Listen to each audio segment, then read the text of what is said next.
You are the sons of the Lord your God. You shall not cut yourselves or make any baldness on your foreheads for the dead. For you are a people holy to the Lord your God, and the Lord has chosen you to be a people for his treasured possession out of all the peoples who are on the face of the earth.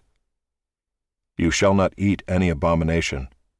These are the animals you may eat: the ox, the sheep, the goat, the deer, the gazelle, the roebuck, the wild goat, the ibex, the antelope, and the mountain sheep. Every animal that parts the hoof and has the hoof cloven in two and chews the cud, among the animals you may eat. Yet of those that chew the cud or have the hoof cloven you shall not eat these: the camel, the hare, and the rock badger, because they chew the cud but do not part the hoof, are unclean for you. And the pig, because it parts the hoof but does not chew the cud, is unclean for you. Their flesh you shall not eat, and their carcasses you shall not touch. Of all that are in the waters you may eat these: whatever has fins and scales you may eat, and whatever does not have fins and scales you shall not eat. It is unclean for you.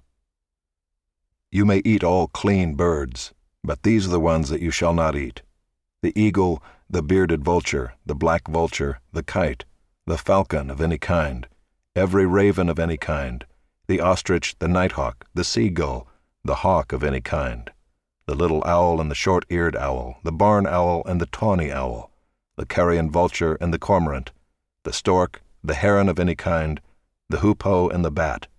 And all winged insects are unclean for you; they shall not be eaten. All clean winged things you may eat. You shall not eat anything that is died naturally. You may give it to the sojourner who is within your towns, that he may eat it, or you may sell it to a foreigner. For you are a people holy to the Lord your God. You shall not boil a young goat in its mother's milk.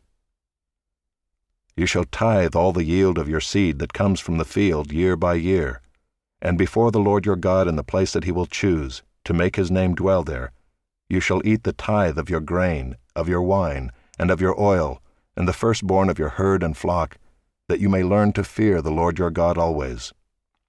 And if the way is too long for you, so that you are not able to carry the tithe, when the Lord your God blesses you, because the place is too far from you, which the Lord your God chooses, to set his name there, then you shall turn it into money and bind up the money in your hand, and go to the place that the Lord your God chooses, and spend the money for whatever you desire: oxen or sheep or wine or strong drink, whatever your appetite craves. And you shall eat there before the Lord your God, and rejoice, you and your household. And you shall not neglect the Levite who is within your towns, for he has no portion or inheritance with you. At the end of every 3 years you shall bring out all the tithe of your produce in the same year, and lay it up within your towns. And the Levite, because he has no portion or inheritance with you, and the sojourner, the fatherless, and the widow, who are within your towns, shall come and eat and be filled, that the Lord your God may bless you in all the work of your hands that you do.